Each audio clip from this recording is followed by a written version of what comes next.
আসসালামু আলাইকুম। আশা করি সবাই ভালো আছেন। আল্লাহর রহমতে আমিও ভালো আছি। এই যে আজকের কলই শাক রান্না করব। কলই শাকটা বেছে নিয়েছি এতক্ষণ বসে বসে, আর এগুলো ফালাই দিলাম, যেগুলো শক্ত।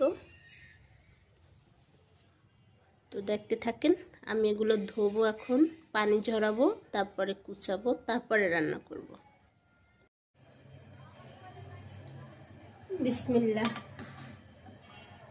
শাকটা কুচাইয়ে রেডি করে নিয়েছি, বসাই দিলাম। আমি বেশি করে এটায় কাঁচামরিচ ঝাল দেবো, বেশি করে কাঁচামরিচ দিয়ে দিলাম। একটা শুকনো বোম্বাই মরিচ ছিল, এটাও কেটে দিলাম।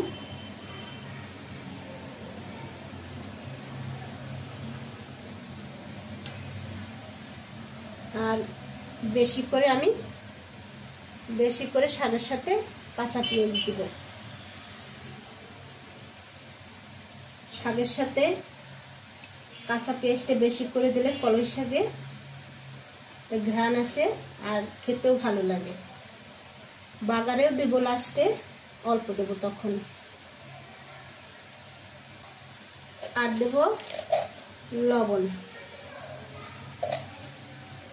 শাকটা এখন আমি নাড়াচাড়া দিয়ে দিব।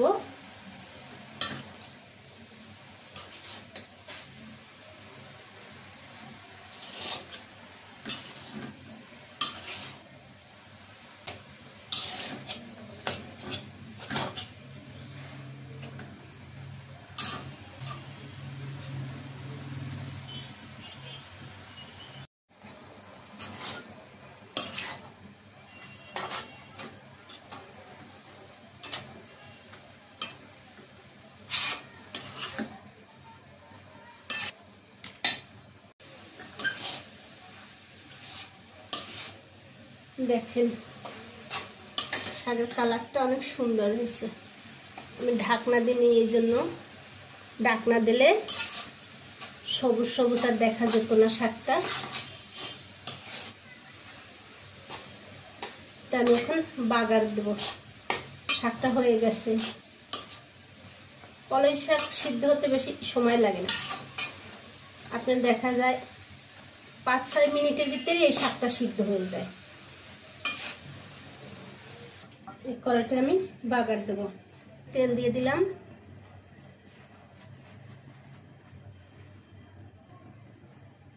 পেঁয়াজ কুচি,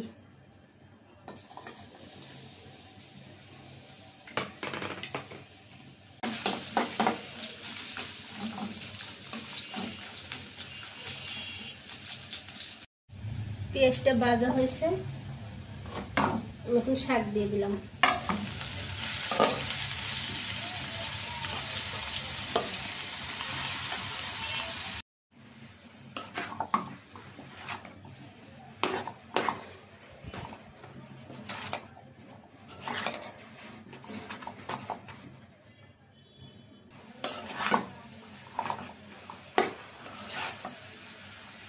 খেসারি ডালের শাক,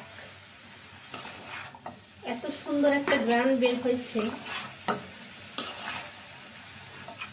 গরম গরম ভাতের সাথে শাকটা খেতে অনেক ভালো লাগে।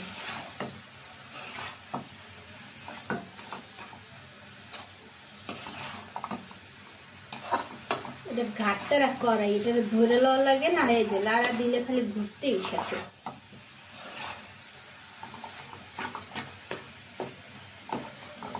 হয়ে গেছে আমার খেসারি ডালের শাক।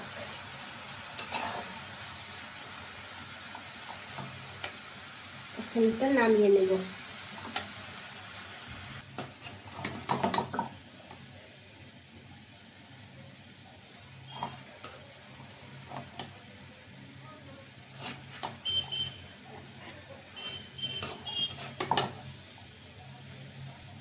দেখেন শাক সেই হয়েছে। শাকটা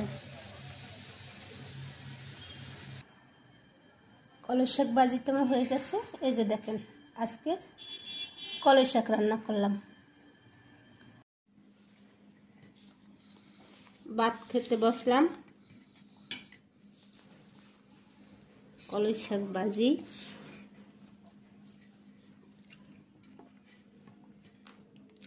আজকের ভাতটা একটু নরম হয়েছে।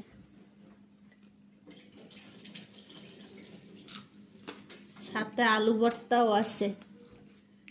এই যে কাঁচামরিচ দিয়ে আলু ভর্তা করেছি, ধনিয়া পাতাও দিছি সাথে। সে আমার ভাত ছাড়া খাইতে পারে না। খাইছে আমার ছেলে, আবার শুকনো মরিচ দিয়ে আলু ভর্তা পছন্দ করে না, তাই কাঁচামরিচ দিয়ে করছি। শীতে কাঁচামরিচটা অনেক ভালোই লাগে আলু ভর্তা করলে।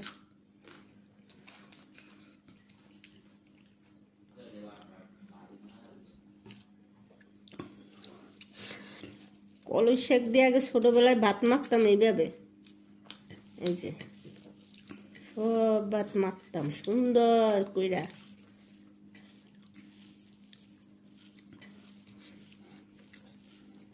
বিসমিল্লাহ।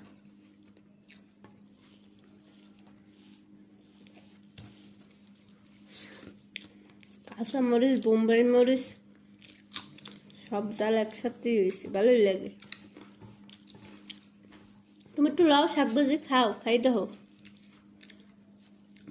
নেবা তো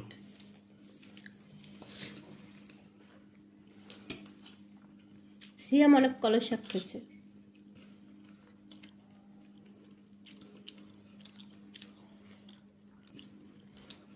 এই সাইডে একটু বর্তা দাও, এই সাইডে। আর না দিন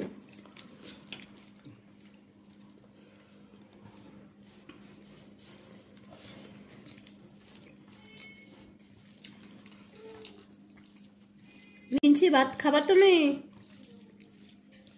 মিনছি